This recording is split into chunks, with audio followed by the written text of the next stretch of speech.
At the level of a Shakti, the Lord is the object. You follow the difference? At the level of Ruchi, your bhajan is the subject. You are concerned with your bhajan. You are expert in your bhajan to the extent that you have taste for your bhajan. We discussed. You run to the temple, you love Krishna Katha, you love chanting, you relish. Very clear. That's very advanced. But the Shakti is even more advanced. Why? Because the focus for you is the Lord. The Lord, Lord Krishna, Lord Vishnu, whoever, according to your Ishtadev, is the object of your bhajan. And then Vishwanath kinds of conclude by saying, actually, Ruchi and Shakti have both as their subjects. So what does it mean? In other words, the common ground for Ruchi and Shakti is your bhajan is the subject and also the Lord is the subject. But they differ in that Ruchi is the immature stage of attachment, while Shakti is the mature stage.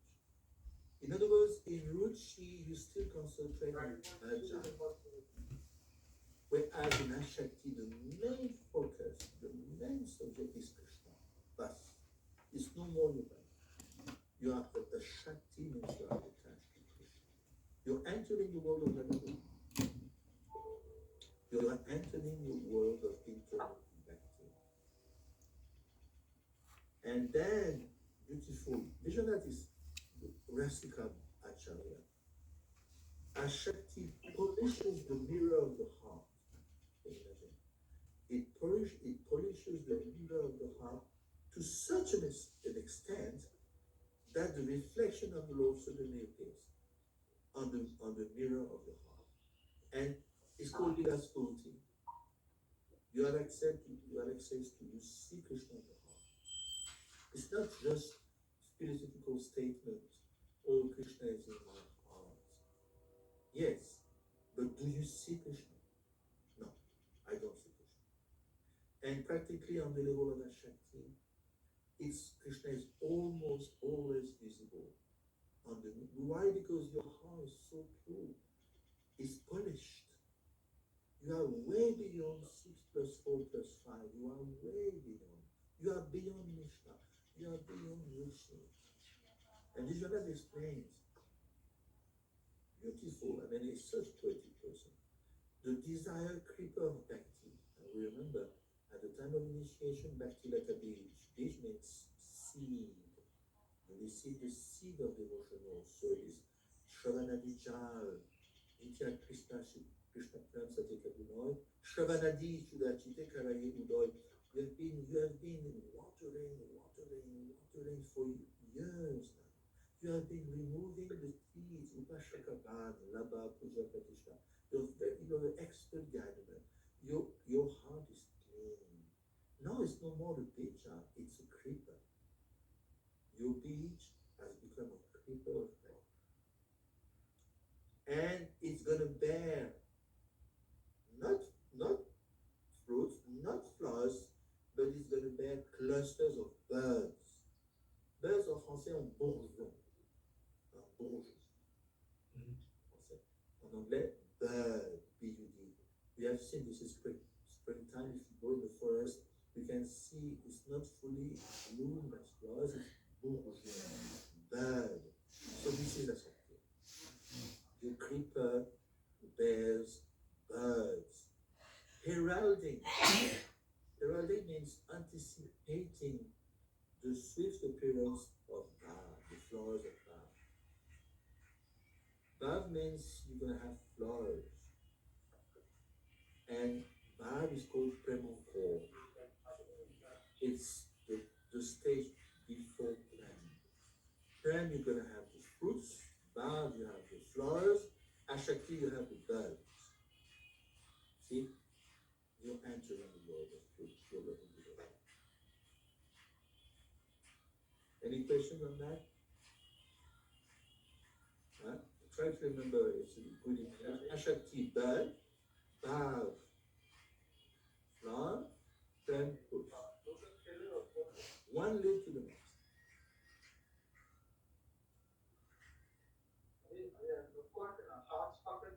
I think someone should mute himself. There's voices in the background.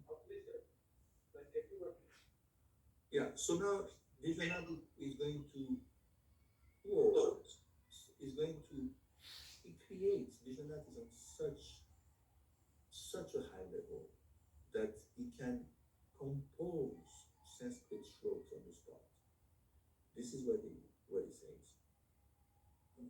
Oh, my mind is being carried away by material desires. Let me fix it on the Lord.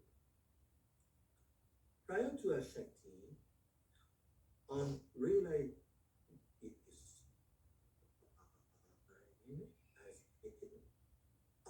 overpowered by material desires and objects, devotee by his deliberate efforts almost withdraw his mind from them and tries to fix it on the Lord's form, qualities, and so on. So you follow? Way before Shakti, we are trying. And what is the verse in the Gita? There's a beautiful verse. I don't know if you remember. Krishna is telling, my devotee is trying hard. He's a very advanced devotee, yeah?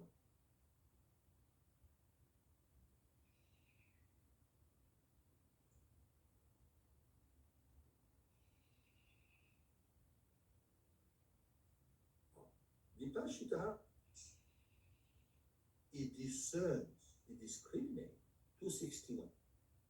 261 will show you someone advanced, but he's still trying hard, he's striving, we say in English to strive. Someone can read 261 in the Gita. 261. One who restrains his sense, keeping them under full control and fixes consciousness upon me, is known as a man of steady intelligence. Yes. So that verse 261 is divided in two. The first two lines pertain to a sadhaka.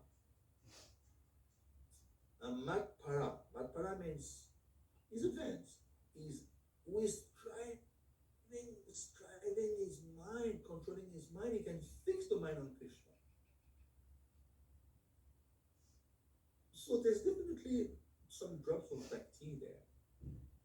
Because Krishna, we know Krishna is Rishikesh, the guru of the mind, the guru of the senses.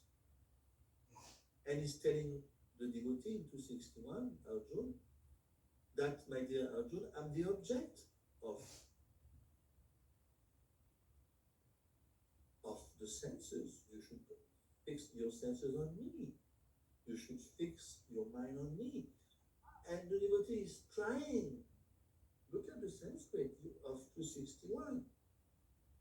He's trying, but it's not easy. There's a strain. There's one devotee I listened to his seminar. I don't know if you know him. Chaitanya Charan in Shropati. Expert devotee. He gave at least 2 hours seminar to 261. He blew my mind away. He has taken this verse, he has totally unpacked that verse. And it's a very rich verse.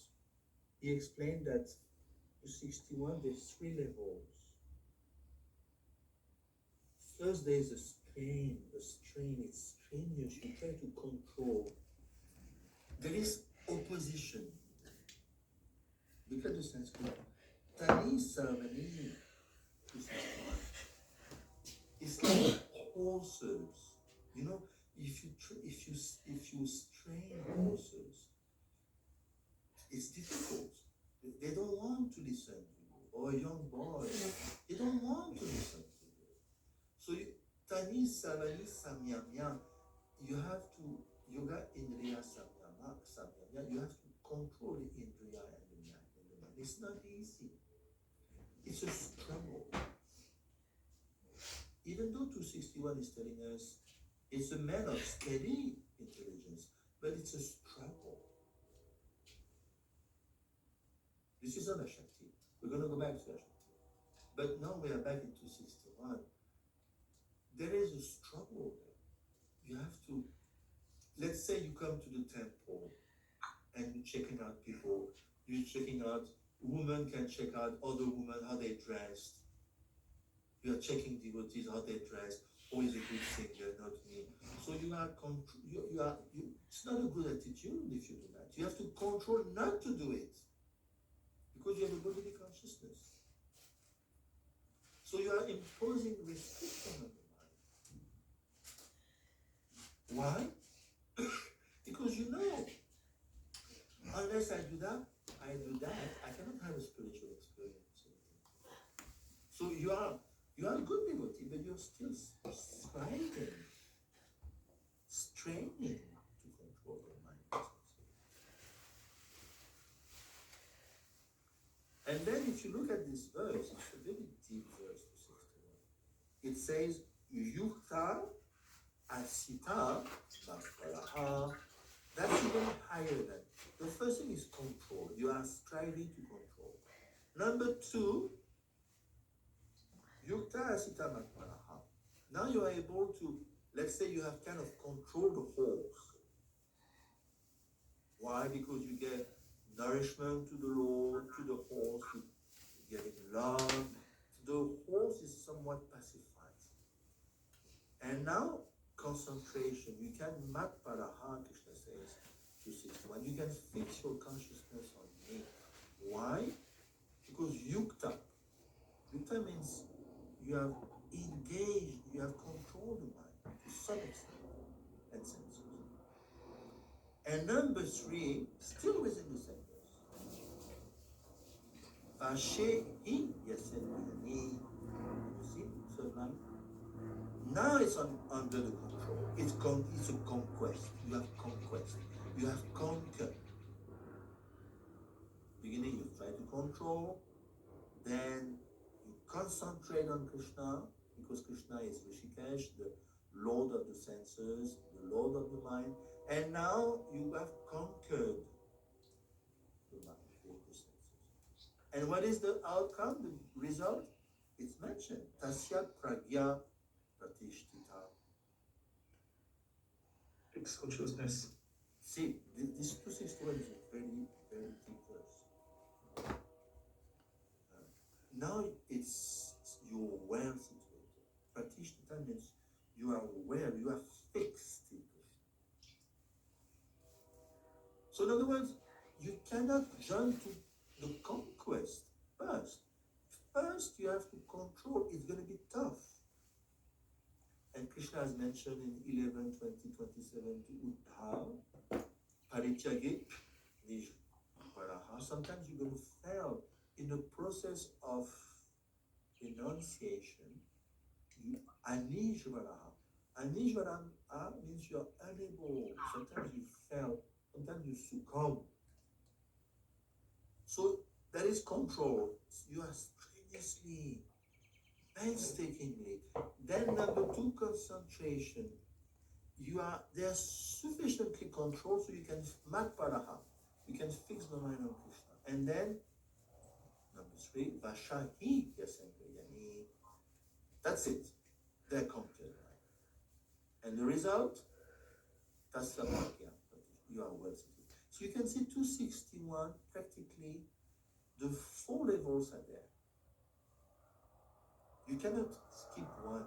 Control, concentration, conquest, and outcome. And who is on that level? Tell me one devotee from Bhagavatam.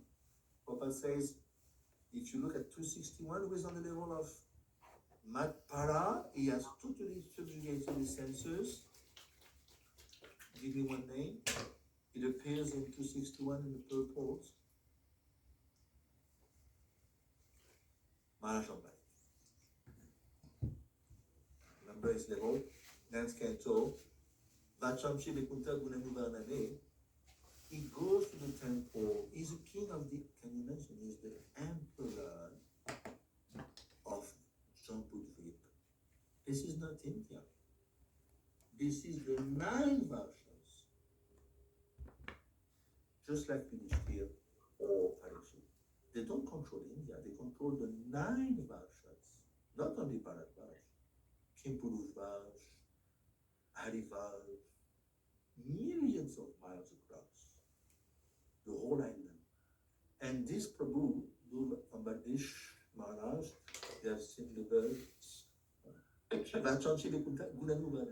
He goes to the temple using his legs, then he sees devotees, he hugs them, then he smells to the sea, he cooks. He told, can you imagine, he told his ministers, you take over ruling. This is the level of Maharaj. You take ruling of this kingdom. The kingdom is the whole island. Much bigger than this planet, Much bigger. You take over, I just take care of Swarup Siddhi Vishnu, and there's not a single problem in this kingdom. Why? Because the map are back down. He has come to Krishna. Everything is ruling on its own. Dhruva somebody comes, he wants to play hardball with someone. What is the result of his playing hardball? You have seen? What happened to Dhruva Samani? Remember? 9th canto?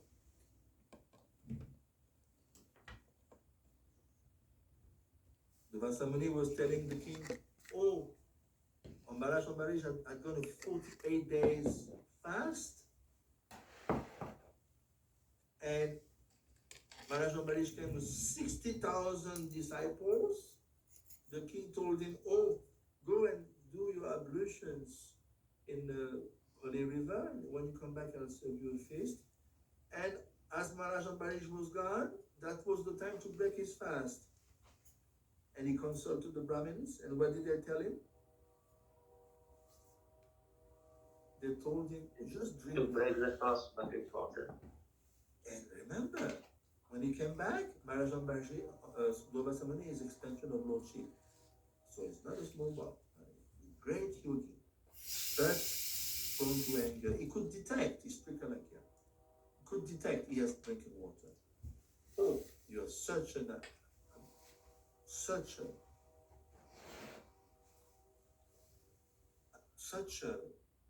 fallen person, you drank. Can you imagine a petty mistake? You drank before your guest. And he pulled a hair, he created a demon, and he told the demon, you kill Maharaj Ambarish. And Maharaj Ambarish is totally, do you see Maharaj Ambarish is going away, running for his life? He's totally dependent on Krishna. He's not para. Prabhu, I have a question. Lord Narayan, yes, he's going to send the chakra. Yes, Prabhu? Durga Samoni, did it do that purposefully, or is only for the sake of the pastime? No, it's not the first time. It's not the first time. It was not the Lila.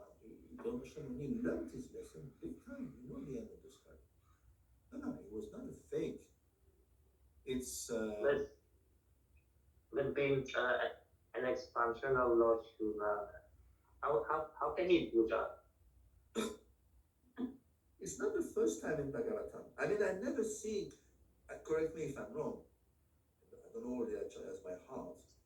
You can pull me the quote that it was on the Lila Maya or Internal Energy Yoga Maya, Lila Shakti. Okay, I don't mind, but give me the quote. I've never seen it in 40 years. No, I am asking. Yeah, personally, unless I see the quote, I've seen the quote that Maharaj Parikshit, he garlanded Sami Karishi with the dead skin of a serpent. That was Yogamaya. Yesterday, being unsatisfied, that was Yogamaya. Yes, I've seen the quote. But for Dhruva Samani, all I've seen is prone to anger. Prone to anger. And we know that he's not, I mean, it's not Narottam Das Thakur. Dhruva Samani is nowhere near Narottam Das Thakur. different caliber. So we know the story. Durvasa Muni, Narayan dispatched, Lord Narayan dispatched his chakras. For 1 year, the chakra run behind Durvasa Muni to behead him. To behead him. It's not a joke. Durvasa Muni ran for his life for 1 year, even entering the Kunj. And what did, please, my dear Lord, please tell the chakra to stop. And what did Lord Narayan say?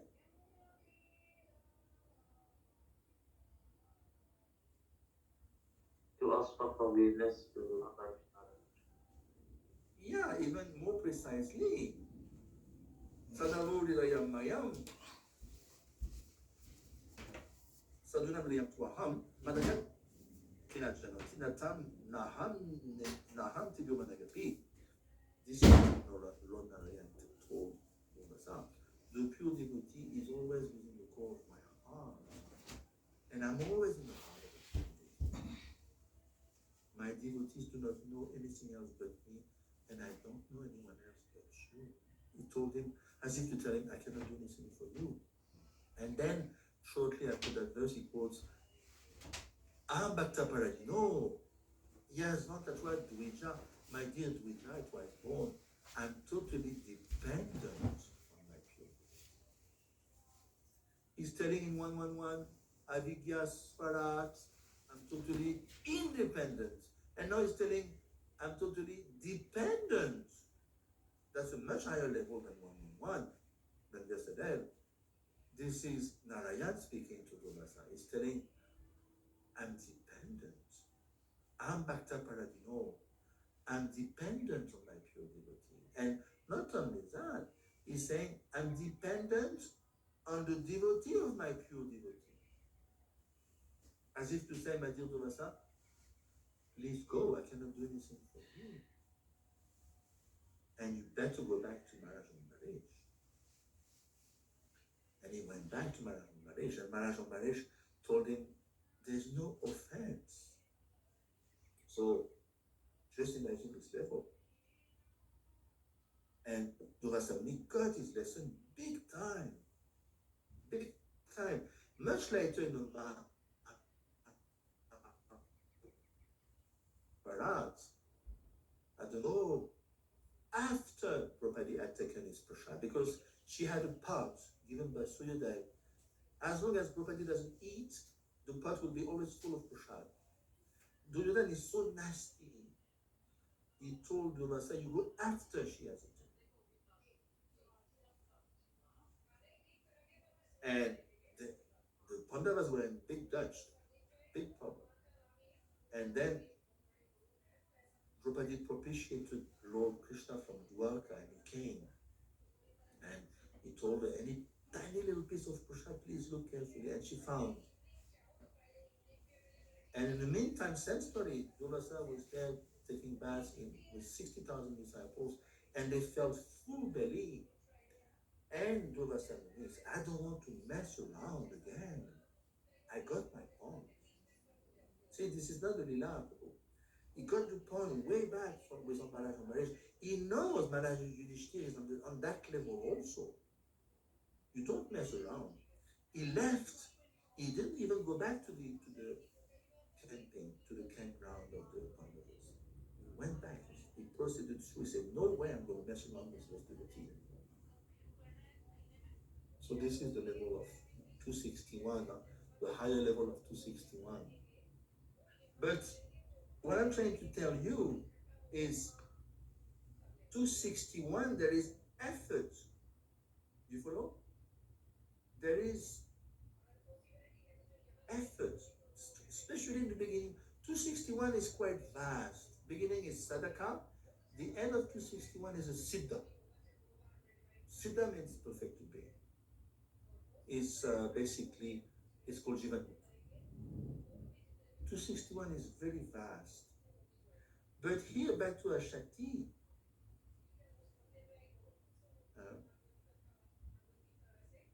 in the beginning of 261, there is deliberate effort. You try to control strenuously. You withdraw your mind. But on the level of Ashakti, absorption of the mind is automatic. There's no effort. This is a Shakti. And then Vishwanath explains, when you are at the level of Nishta, you don't know when you cannot detect when and how your mind switches away from Krishna. Let's say you are in class, and all of a sudden, without even you noticing it, you are thinking about something else which has nothing to do with the class. 5 minutes ago, you were totally into the class, something happened, you got carried away. You didn't even notice it. This is, even maybe on the Nishta level, that still happens. The Vishwanath says, on the level of Ashakti, you don't even know when and how your mind goes back to Krishna. Your mind is naturally attracted by Krishna. Just like the girl is attracted by the boy, or the boy is attracted by the girl. Naturally. There's no more effort at all. There's no strain. And Vishwanath is emphatic. He said no one can experience that below a Shakti. Below a Shakti, you cannot experience that. The bottom line is a Shakti. So we could say, very honestly speaking, that Raganod starts, real Raganod starts as a Shakti. Spontaneously attracted by Krishna. See? Any question on that? It's not finished, but I'm stopping for you if you have anything to say.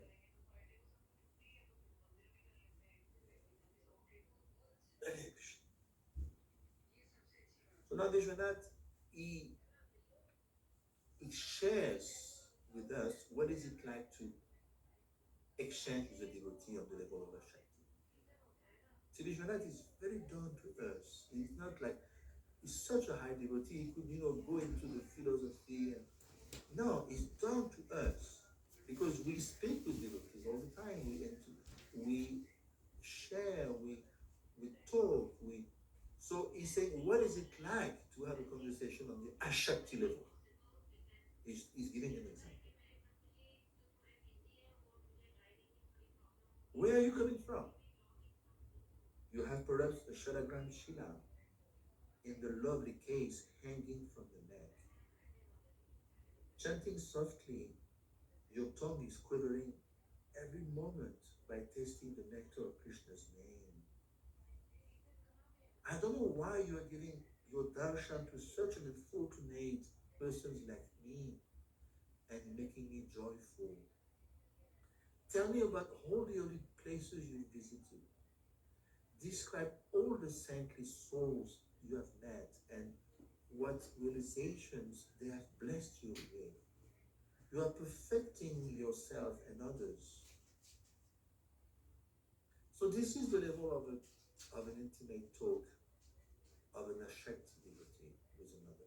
There's no more Maya, no more COVID, this, that. No.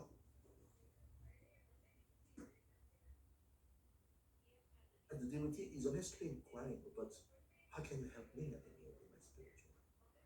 He's begging. Another type of conversation. Vishwanath is telling us what is it like to be on the Ashakti level. We can gauge it with ourselves, where do we stand. The enchanting scripture under your arm is making you appear very elegant. Thus, I can guess you are very learned and realized. Kindly recite one shlok of the 10th canto for me, and bring life to the Chataka birds of my ears, waiting the nectar raindrops of its swimming. Chataka birds you have seen in India, they only drink from the cloud. They are waiting anxiously in the sky. When is the cloud really going to burst rain so I can drink? Never will the Chataka bird go down to the earth to drink from a pond or from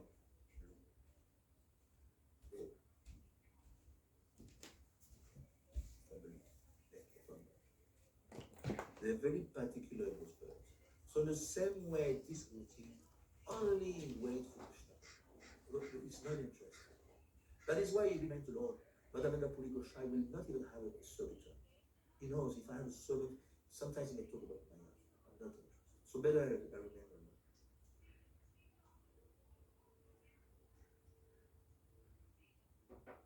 This is extremely thick bhakti. And this is close to Bhav. Bhav, there's 9 symptoms of Bhav. One is Avyata Karatma. It doesn't waste a single second. That's close, that's even beyond a Shakti now. Next one is Ashti Bhav. Someone who doesn't waste a single second, this is a good answer. There's one devotee in Miracle like that. I noticed for the last 40 years, he doesn't waste a single second. Never. It's incredible.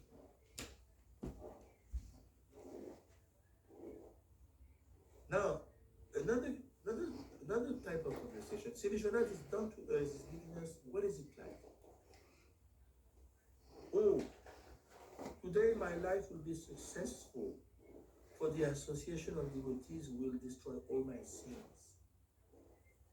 Devotee is very eager to associate. Why? Because he knows I can get purified. Thinking in this way, he pays obeisances to them, holding like a stick on the ground. Being welcomed with affection by the most erudite Mahabhagwat, the crown jewel of all devotees, he sits before him in crouched posture. He humbly begs from him with tears in his eyes. See, it's very high. This is not crocodile tears. The devotee, I mean, he cries. It's very intense, Ashakti. He goes, "Oh Master, you are the crest jewel of physicians, able to eradicate the grave material disease that afflicts all living entities in this free world. I'm the most fallen, most depraved person. Please take my pulse, diagnose my malady, advise me what medicine and diet to take. By that miracle drug, give me my desired nourishment." Overjoyed with the merciful glance of that Mahabhagavat and his trickling nectar of sweet words, he remains a few days to serve the devotee's lotus feet. So you have seen in the first canto that little boy Dasiputra is on that level. In a few months' time, in 4 months' time, can you imagine? He started off from being Dasiputra, a bastard. His mother didn't even know who is the father. He started off from that level. And when the Mahabhagavat left, he was a Prema Bhakti in 4 months. So he went through that phase of Ashakti. Remember, he would ask them, "Can I have the permission to eat your remnants of food?" And serving the Mahabhagavat day and night. The boy was 5 or 6. And this is very high. At times, wandering in the forest full of love, he will intuitively interpret the natural movements of the animals and birds as signs of Krishna's favor or disfavor with him. If Krishna is showing his mercy to me, then the deer in the distance will come towards me 3 or 4 steps. If he isn't, then she'll turn away and run away. See, he tries to see signs of Krishna all the time. It's Loriam, Tatraloriam, Apimuliam, Mikalam. He has great ardent desire to see signs of Krishna. On the outskirts of a village, seeing a small Brahmin boy playing who reminds him of the child saint Sanak, he will inquire from him, "Will I see Rajendra Kumar?" No. Hearing that simple syllable, he will deliberate on whether to take the answer on face value or seek a deeper meaning. Practically, the devotee is entering the world of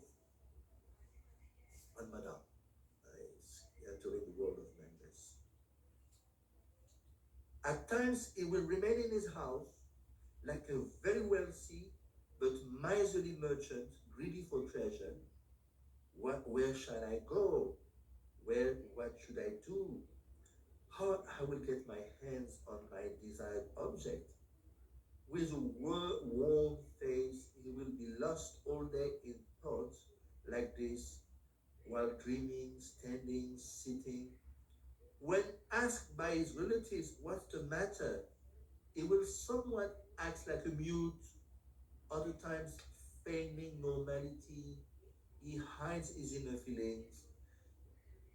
His friends will apologize. Oh, he has become scatterbrained. Can you can you quote a devotee like that? One devotee comes to mind in the Shastra. His relatives could not figure out. Said Bharat. Yeah, yeah, very good. I was thinking of Narottam Das Thakur. You know, he was very wealthy. He was trying to run away. You know, and Narottam Das Thakur basically chants day and night. Even when people sleep, he chants loud in his room. He cannot function. These people cannot function in material world. They have to hide. His neighbors will conclude he's an idiot by birth. Jan Barad, a very good example. Jan means inert, stone, he's an idiot. Jan Barad simulated that he was urging, a mad guy. He was a mad guy, he was a badut actually. But he will simulate, I'm an idiot, I'm a retarded guy. So they're on that level. And even other devotees, so someone who is not advanced may even conclude wrongly, oh, he's a, you know, he's a foolish guy. There was one devotee, I don't know if you know the story, 1969, Boston. Uh, there's one devotee who joined, he was a beggar on the street in 69 in Boston. He's a beggar, he joined his con in Boston. And he's so unkept. He's sleeping in the shoe section of the temple. You know, when you enter, the people drop their shoes on the shoe rack. He's sleeping there on the shoes. Can you imagine? And devotees are telling him, Prabhu, do something. You cannot stay here. It's Mahamucha.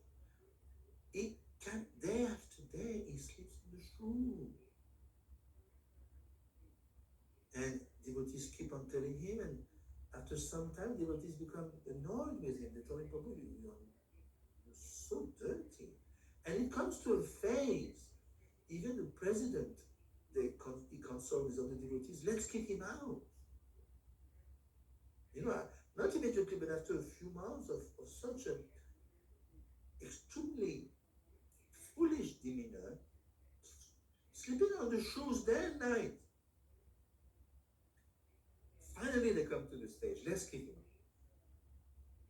out. And then, finally, the president, little glitter of intelligence, he thought to himself, let me consult Srila Prabhupada. Prabhupada tells him, give him another chance. Prabhupada is Mahamerciful. Who is that devotee? Any clue? Later? He became the editor of ETG. Yeah, this Prabhu was Dasharat Sutta. I mean, he trying to, perhaps I'm getting the name wrong. He wrote many books with Dhanavir Maharaj, but he left the body. I used to know him. He left the world in not Dasharat Sutta, sorry. Kushakrat. Thank you. And this Prabhu, just, of course, now jumping forward 50, 60 years later, he was such on the high level, he composed in Sanskrit. You follow? He can write poems in Sanskrit. Not spontaneously, he's on that level. Way back in 69, he was sleeping in on the shoes. Prabhupada could see, give him another chance. So this is the state of affairs. So Ashakti level devotee can be totally misread even by other Vaishnavas, even by other schools, like the Saddarshan schools, Nimanshi, they will say, he's a bad guy. So there can be illusion.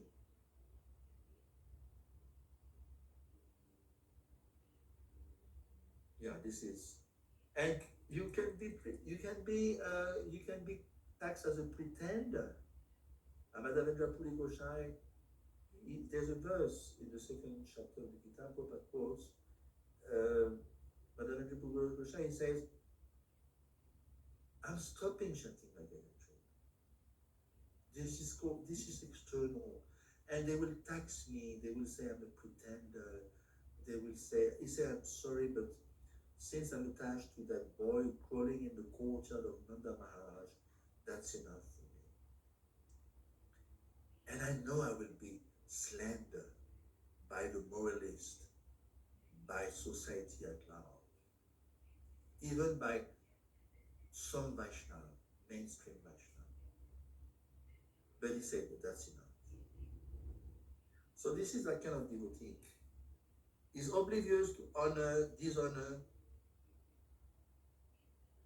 He has fallen into the current of the great celestial river of attachment to the Lord. That's it, Ashakti. So I'll stop here. Any questions?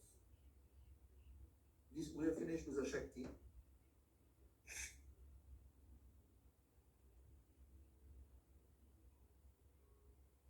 This is very high.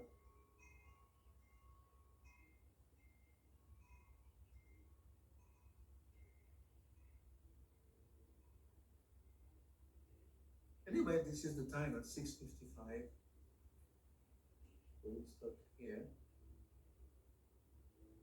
So now we are left with two showers. We have shower number 7,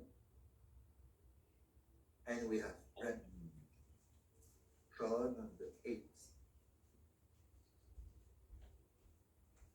See, it's written by such a, who dares to write about this such a level? Who can dare? You think it can be done by some academic person from Harvard? I've got a PhD in Gaudiya Vaishnava. Don't you know?